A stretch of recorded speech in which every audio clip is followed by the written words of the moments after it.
We want to talk about the moves, or the lack thereof, I guess, that we've seen in volatility. The favorite measure here of volatility, well, it's been pretty quiet over the past month. The VIX has fallen for most of the year, but some believe that it's about to change. Yahoo Finance reporter Josh Schafer is here to tell us more. Josh, what could shake things up here?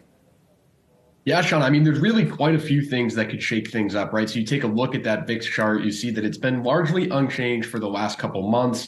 And now we've had a couple strategists we've spoken to recently say that they think that's going to change for really a long list of headwinds. When you think about all the different things we've been talking about, today is Fed Day. We're talking about if the Fed is going to hike one more time. They're not likely to hike those interest rates today. But remember, that November meeting is being heavily debated right now.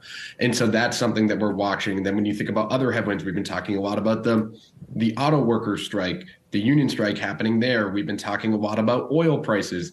We've been talking a lot about other things that are all weighing on the market. You can see more on your screen now when you think about student loan repayments, the possible government shutdown coming on October 1st.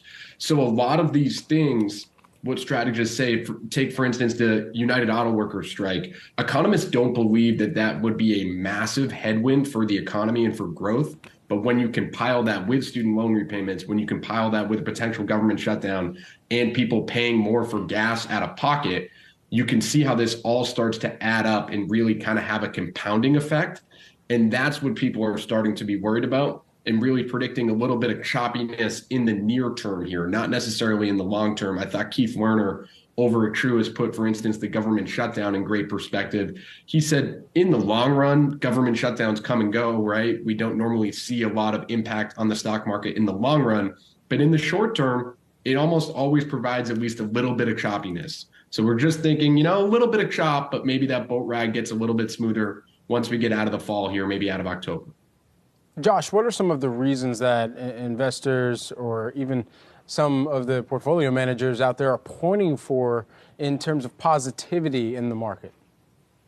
Yeah, Brad. So, I mean, you take a look at Bank of America out today, Savita Subramanian, her team, the equity strategy team, boosting their year-end target for the S&P 500 to 4,600 from 4,300. And a lot of that is because we still haven't seen a run-up in some of the stocks outside of that Magnificent Seven, those mega cap stocks that we talk about a lot. So they see opportunity in the other S&P 500 index that doesn't account for the weight or the weighted S&P 500 index. So you take out the top heavy part that is run by mega caps.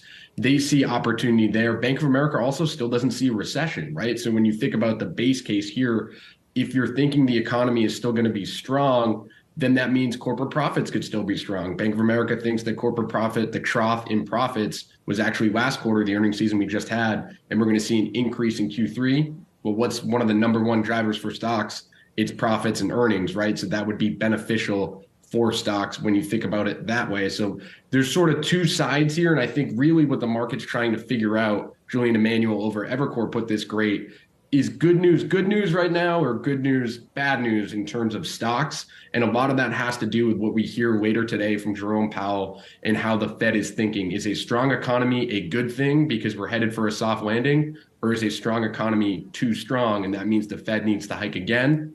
Hopefully we get a little bit of that info today at 2:30, guys. I know I'm going to be listening for it.